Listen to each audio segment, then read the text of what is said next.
When cancer patients are given the diagnosis of cancer, it can be incredibly devastating to them. Most patients look at it as a death diagnosis.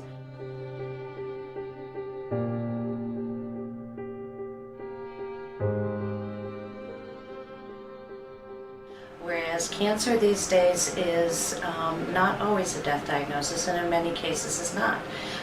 It is a chronic disease diagnosis. Cancer, when we get it to go away, it does like to continue to come back. The diagnosis of cancer on a patient has an impact on them physically, obviously, emotionally, financially. It has an impact on their family members and on their close friends. So it impacts pretty much every day for the rest of their lives. Cancer patients have a way of saying, this is my new normal life.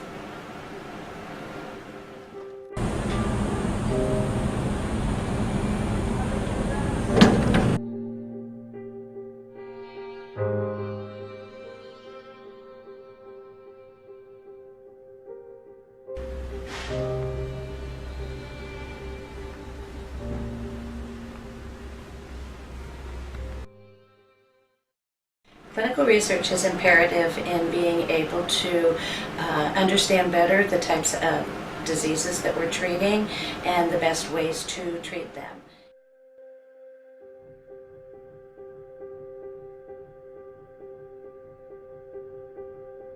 The most important things for our patients who have head and neck cancer is we want to control the symptoms that they'll have from their radiation and their chemotherapy if they are receiving chemotherapy.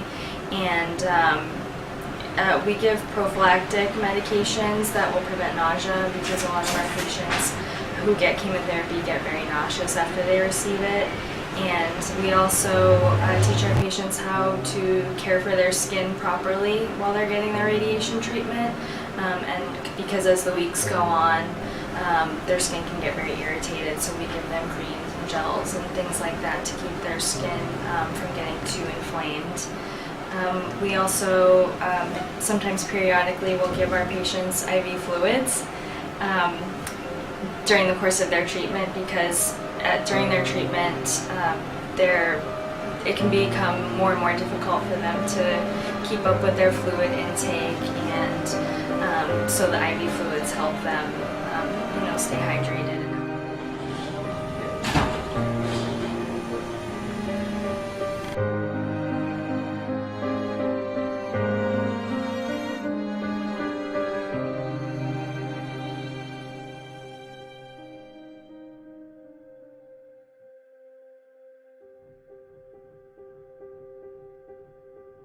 A lot of what we do when our head and neck patients are getting their treatment, like I mentioned before, we want to control a lot of the side effects that they get on their treatment and keep them as comfortable as possible while they go through what's a long treatment, which is usually 6 or 7 weeks of radiation. And we do have a research study that we're doing in our department here that's run by Dr. Yi, and it's what's called a supportive care research study, wherein our patient is getting something additional to the normal standard of care. And in this study, we are looking to see if adding a short course of steroid medication versus a placebo, if the steroid would help their fatigue related to their treatment.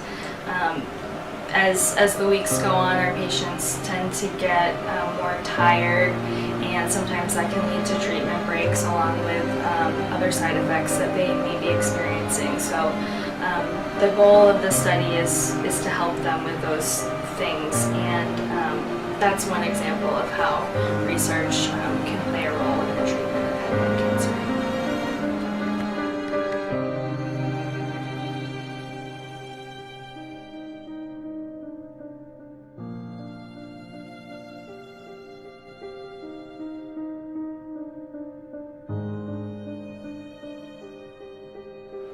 Cancer clinical trials can offer patients a new approach to treating their disease that may not be available to them unless they participated in clinical research.